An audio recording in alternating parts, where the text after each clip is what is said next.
Hello guys, मेरी YouTube channel में आपका स्वागत है। मेरा नाम मनमोहन मिश्रा। तो आज हम इस वीडियो में डिस्कस करने वाले हैं जो एक्सिस फंड हाउस ने एक नया म्यूचुअल फंड लॉन्च किया है। उसका नाम है Axis Nifty 500 quality 50 index fund. जी हाँ, तो ये बेसिकली नाम बहुत बड़ा है। तो मैं आपको इस वीडियो में डिटेल में बताने वाला हूँ कि ये म्यूचुअल फंड में क्या क्या होगा, कैसे कैसे टाइप के स्टॉक्स को पिक करे जाएंगे और इसके फंड मैनेजर्स कौन सा है। उसके बाद अभी जो ये लॉन्च हुआ है इसके एनएफओस के बारे में भी बताया जाएगा। तो सब कुछ मैं आपको बताऊंगा डिटेल में। तो चैनल को सब्सक्राइब जरूर कर दीजिएगा। तो चलिए शुरू करते हैं।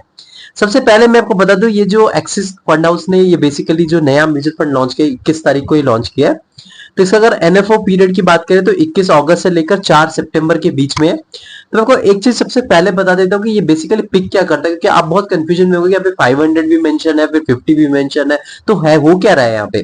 तो सबसे पहले मैं आपको बता दूं, यहाँ पे ऐसे टॉप के 500 कंपनीज पहले पिक की जाएगी। मतलब टॉप के जो इंडियन कंपनीज है 500 कंपनीज, ऊपर के जो 500 कंपनीज की लिस्ट बन गई और वो 500 में से 50 कंपनीज एक क्राइटेरिया बेसिस पे पिक किया जाएगा। तो वो क्राइटेरिया क्या होगा, यहाँ पे टोटल 3 क्राइटेरिया इन्होंने फॉलो की करेंगे। तो 3 क्राइटेरिया क्या होगा। पहला क्राइटेरिया होगा number 1, high return on equity, मतलब आरओई। तो अगर कोई एक स्टॉक का मतलब जो भी इक्विटी पिक करेंगे तो उसका आरओई ज्यादा होना चाहिए, तभी जाके वो पिक करेंगे टॉप की 500 कंपनीज में। नंबर 2 वो हो गया। नंबर 2 में आ गया आपका लो फाइनेंशियल लिवरेज, डेब्ट टू इक्विटी। इसका मतलब क्या होता है, आपको पता होगा कि कुछ कुछ कंपनीज होती है ना, उनका ज्यादातर ओनर का पैसा जो कंपनी में लगा होता है वो कम लगा होता है, और जो बाहर से जो उन्होंने पैसा उधारी में ली होती है या फिर लोन में लिया होता है या फिर किसी से एज एन दूसरे इन्वेस्टर से पैसे लिए होते हैं या फिर कंपनी चला रहे होते हैं, तो वो उसको भी ये देखा जाएंगे। जो सी कंपनी में ओनर का पैसा ज्यादा लगा होगा उसी को ही वो ज्यादा पिक करेंगे। तो वो टॉप की 500 कंपनीज में होगी और टॉप की 50 में उसमें कंसिडर करेंगे, मतलब 50 कंपनी ऐसे कंसिडर करेंगे।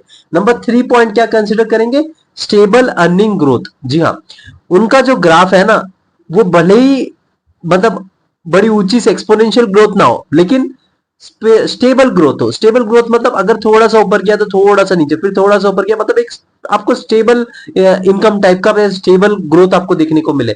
ये नहीं कि मतलब यार एक्सपोनेंशियल ग्रोथ हो रहा है या फिर एक्सपोनेंशियल नीचे जा रहा है, तो ऐसा कभी बिल्कुल भी ना हो। तो आप यहाँ पे पूरा आपको क्लियर हो गया होगा कि टॉप की 500 कंपनी में से 50 कंपनी इनको चूज करनी है, और वो 50 कंपनी में ये 3 क्राइटेरिया जो मैंने आपको बताया उसको फॉलो कर रहा होगा, तभी वो 50 कंपनी को पिक करेंगे। तो ये इनका सबसे पहला क्राइटेरिया रहेगा। अब यहाँ पे सबसे मेन बात पे आते हैं। तो इसमें मैंने आपको बता दिया कि स्ट्रेटेजी क्या फॉलो करी जाएगी। उसके बाद मैंने आपको एनएफओ पीरियड भी बता दिया, 21 अगस्त से लेकर 4 सितंबर के बीच में आपका ये एनएफओ पीरियड रहेगा। अगर आप इसमें इन्वेस्टमेंट करना चाहते हैं तो मिनिमम 100 रुपए से इन्वेस्टमेंट कर सकते हैं, 100 रुपीज, जो कि देखिए बहुत ही पॉजिटिव फीडबैक है, क्योंकि यहाँ पे आजकल स्टूडेंट लोग भी इन्वेस्टमेंट करना चाहते हैं तो कर सकते हैं। और इनके फंड मैनेजर की बात करें तो एक कार्तिक कुमार है और दूसरे हितेश दास। तो ये देखा जाए तो सबसे बढ़िया मैं आपको एक चीज बता दूं, यहाँ पे एक लो कॉस्ट इन्वेस्टमेंट है। और मैं आपको बता दूं ये थोड़ा रिस्क को मिनिमाइज करने की कोशिश करें। जैसे देखिए इक्विटी में अगर आप इन्वेस्टमेंट कर रहे हैं तो डेफिनेटली यहाँ पे सब्जेक्ट टू मार्केट रिस्क रहेगा, लेकिन यहाँ पे टॉप की 500 कंपनी में से ऊपर के जो अच्छा खासा सिलेक्शन, मतलब आपको जो मैंने 3 सिलेक्शन क्राइटेरिया बताए, अगर वो 3 क्राइटेरिया फॉलो करते हैं, वो टॉप के 50, वो 500 में से वही 50 कंपनीज को पिक करते हैं, तो डेफिनेटली यहाँ पे एक अच्छा खासा आप मान सकते हैं स्टेबिलिटी देखने को मिलेगी इस पर्टिकुलर म्यूचुअल फंड में। तो मैं आपको बताऊं यहाँ पे अगर रिटर्न अगर मैं बताऊं रेंज, तो वही 10% से लेकर 20% के बीच में ज्यादातर चांसेस है। लेकिन हाँ, चांसेस बता रहा हूँ, कोई ऐसा मैंने आपको कंफर्मेशन नहीं बताया, इसी के बीच में मिलने के चांसेस है। और मैं आपको एक चीज बताता हूँ, यहाँ पे रिस्क भी थोड़ा कम रहेगा as compare to any other. जैसे कि आप कोई लार्ज कैप कंपनीज पिक कर रहे हैं या फिर मिड कैप या स्मॉल कैप कंपनी या फिर स्मॉल कैप के म्यूचुअल फंड पिक कर रहे हैं, तो उनके कंपैरिजन में यहाँ पे रिस्क डेफिनेटली कम रहेगा। लेकिन हाँ, यहाँ पे रिस्क तो बना रहेगा क्योंकि इक्विटी में इन्वेस्टमेंट हो रहा है। लेकिन और चीज बता दूं, मैंने एक बुक लिख रखी है, उसका नाम है 100 म्यूचुअल फंड टिप्स। तो आप यहाँ पे मेरे देख पा रहे होंगे, जो कि बिगिनर्स के लिए।